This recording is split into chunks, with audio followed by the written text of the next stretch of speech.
All right, the purpose of this screencast is to take notes on economic problems associated with the Progressive Era. And so one of our guiding questions is, what was the biggest economic problem of the Progressive Era? While taking these notes, you can pause this video at any time to write down what you need to write down. So if I move too fast, simply hit pause and you can write down a note.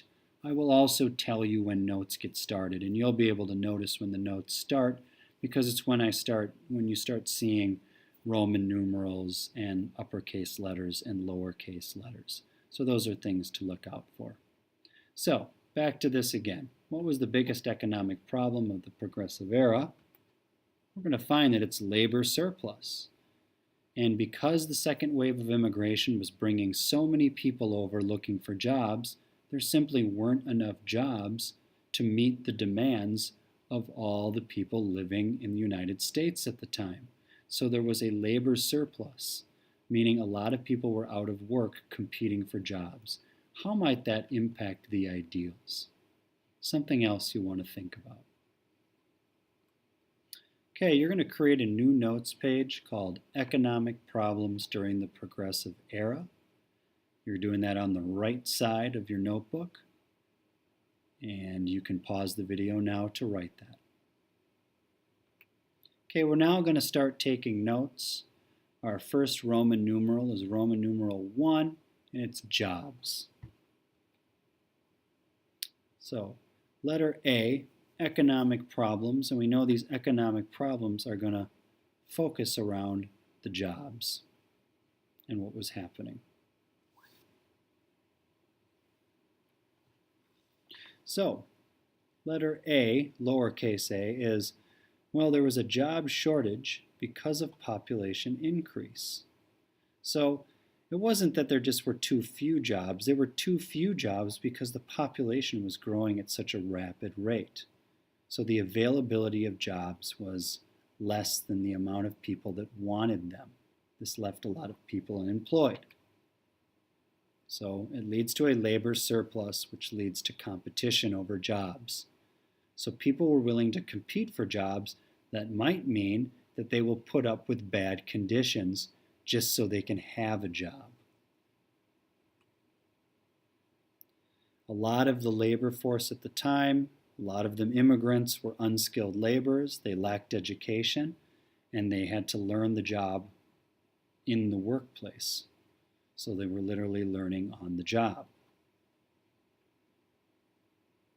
And workers had few rights, or had fewer rights. Because there was such a stiff competition for jobs, and because there was a surplus, people were willing to do anything and put up with anything in order to have a job. So owners and management had a lot of power because they knew they could simply fire a person and hire somebody that was looking for work, because there was a lot of people looking for work.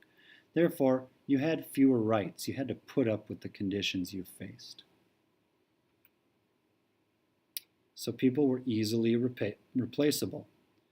And that also has to do with the fact that they weren't educated and unskilled. What's the difference between one unskilled worker and another unskilled worker? Neither of them knew how to do the job. So if one person didn't meet your needs, you would fire that person and replace them with another. And workers face poor conditions at work is letter D. And some of those conditions include longer hours. Remember, labor surplus. People are willing to put up with longer hours because they don't want to lose their job to the 20, 25, 30, 40, 50, hundreds of people that would like to have their job. Also, they put up with lower wages, so they weren't being paid as much money. Okay, jobs continued. So we're still under Roman numeral 1, and the uppercase letters will continue. So letter E, fears, concerns of workers. So we're going to talk about some of the fears and things that workers were concerned about or feared. Losing their job. Because there was a labor surplus, well, you're going to fear that you're replaceable. And so constantly being in a state of anxiety about losing your job. So you'll put up with anything to keep your job. meaning longer hours, poor work conditions, poor pay. Getting hurt because there was a labor surplus and you knew that everybody was competing for jobs, there wasn't much incentive for management or ownership to fix things at work. And if you got hurt, you didn't really have rights. They would just replace you with another person who was healthy. Sickness. Again, if you got sick on the job, you were easily replaceable. And also, a lot of the jobs weren't regulated. So the conditions were poor, so a lot of times you could get sick on the job. Not making enough money because there was a labor surplus. People were competing for work. People would take lower wages, and it would go lower and lower, so people were barely making enough money to make ends meet. And working too much, so too long of hours. People were exhausted, didn't see their family. That became a fear or concern of workers. And all of this is because of the labor surplus that's going on. The amount of jobs does not match the amount of people wanting jobs. You could get killed in the workplace. Some of the jobs that were done, especially during the Industrial Revolution, factory jobs were really dangerous. So what do you do if you're a worker? You're facing these horrible conditions where you could lose your job easily, get hurt, get sick, get killed on the job. You're not making much money, and you're working long hours. What do you do? Form a union. And a union is where workers get together and try to go under the notion that as a group, we might have more power. Because if we form a union and come to ownership or management with all our unified concerns, ownership and management might listen to us. So you can make demands and negotiate. You have much more power as a union of workers than you do as a single individual that's replaceable. Or you can go on strike. What that means is that you walk out of the workplace. So if one person walks out of the workplace, no big deal, easily replaceable. But if 50, 100, 1,000 people walk out of a workplace, well, that scares ownership and management because now production goes down. You're not making anything, you're not able to sell as much, and that impacts the amount of money a business can make. So a strike is a serious thing that's usually used as a last resort if making demands and negotiating doesn't work. Roman numeral 2, monopolies. So a monopoly, these monopolies were these big companies and they were becoming too powerful. This is related to the labor surplus as well. If you have a lot of labor that's available, you can skirt a bunch of regulations and rules and oversee a bunch of things or get away with a lot of things because you know that you'll always have a labor force. And you also have these rich tycoons or kind of people that are owning these monopolies that are learning ways to make their business cut out all competition, thus forming monopolies. So perhaps you're going to need more government intervention. So monopolies, there's no competition, and they control the supply, and therefore monopolies control the price. Government gets involved when monopoly occurs unnaturally. So a lot of times ownership of certain large companies would provide money to Congress people or people in positions of power that make laws and decisions, and that would fuel corruption. And they were able to cut out their competition that way by making laws that favored them. And a lot of times this involved buying the small companies up and making one large company. In other words, eliminating the competition. So they make what's called the Sherman Antitrust Act. It's made by a senator or congressman named Sherman. It's in 1890. And it's the first major legislation enacted by the United States Congress to stop concentrations of businesses that get so large that they interfere with trade and reduce economic competition.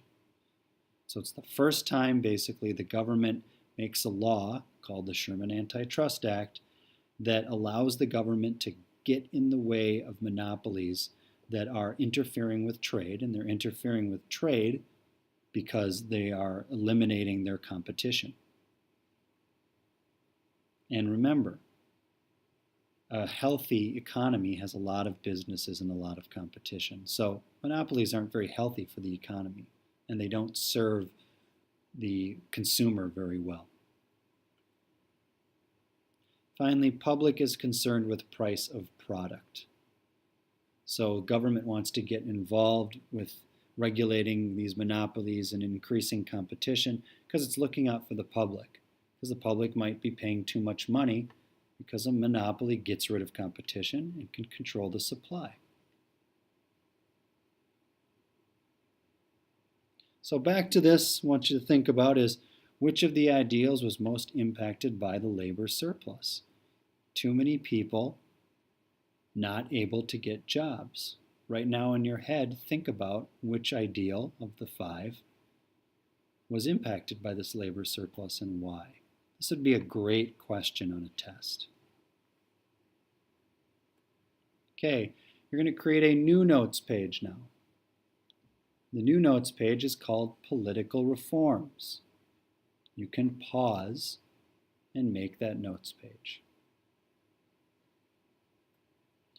All right, laissez-faire capitalism to regulation. So we're going to learn about what this laissez-faire means and what that is in terms of laissez-faire capitalism and then regulation where the government gets involved. So laissez-faire capitalism. Government leaves people and businesses alone regarding economic activities. So in this laissez-faire capitalism, the government stays out of the way of business. It lets business do what it does. It allows the consumer and the business to set prices by demand and supply. It is the separation of economy and states. So the separation of economy and government. Let businesses do what they do without regulating them. So there are problems with laissez-faire. First, leads to inequality of wealth and income. Generally, within a laissez-faire system of capitalism, one business is going to start to do better than other ones, and that leads to an imbalance of wealth and the amount of money that some people are making. And then that imbalance stays. It tends to last for a long time. Also, laissez-faire, wealth and opportunity are often inherited, and those with limited opportunities struggle to compete. So we have to be realistic, is that certain groups have privileges, and they inherit these privileges. And within a laissez-faire system where the government's not getting involved, the privilege this just goes on and on over the decades and generations, and people are not able to compete on an equal playing field. So you want government regulation to keep it equal. Finally, therefore, people with economic or social power continue to dominate. This is why you see families that have, or these big families that have businesses that go for many generations. And the money just gets passed down throughout the family as opposed to getting dispersed among everybody. And within a laissez-faire system, that would go completely unregulated. And finally, a problem with laissez-faire is corruption. Corruption often occurs to further rig the system to maintain power. So these people that are in power, people with economic and social power, will give money to politicians to make laws that favor their staying in power and eliminate their competition. Oh, this should be letter C. Let's make that change now.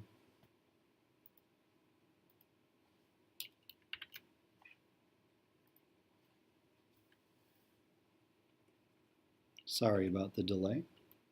So C, solution. Government steps in during the progressive era. So they make three things you're going to need to take notes on. You're going to need to know these. First is they make what's called an initiative. So they're giving more power to the people to change laws. Any citizen or organization can gather a predetermined amount of signatures to qualify a potential reform to be voted on in a future election. So this is when a person might come door to door to get signatures from your parents, like clean water bill. And once they get enough signatures, well, then they can make a bill that goes on an election or during the next election, and people can vote on whether they want that or not. A recent one that I saw come door to door to me was keep the water of the boundary waters free from boats. So you couldn't have boats and gasoline out on the boundary waters water. They were looking to get enough signatures so we'd make a law that says no boats on the boundary waters. That's an initiative. You also have a referendum, a general vote by the people, the electorate, on a single political issue that might result in reform. And a lot of times a referendum is almost like pure democracy. It's where the people vote on a law directly. They're not relying on their congressman or woman to vote for them, rather the people vote. A recent referendum was to save the old movie theaters in South Minneapolis.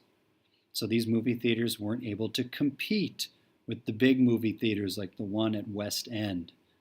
And so there was a referendum put on one of the recent elections that said, do you want the government to help support these small movie theaters that are the little tiny ones that are kind of strewn throughout South Minneapolis? And the people voted yes. So an Uptown Theater, for instance, or a Lagoon Theater could stay in power. That's a referendum. A recall, a procedure by which voters can remove an elected official from office through a direct vote before the end of his or her term. So a recall is where if you don't like what a elected official is doing, you can have what's called a recall, and the people can go vote to see if it's a direct vote from the people to remove that person from office. So if that person's doing things that the general public do not agree with. All right, this ends the notes that you're taking from this screencast. Now what you want to do is you want to pull out the big ideas. So you're pulling out the big ideas from economic problems economic problems during the progressive era. You're also going to pull out the big ideas from laissez-faire capitalism to regulation.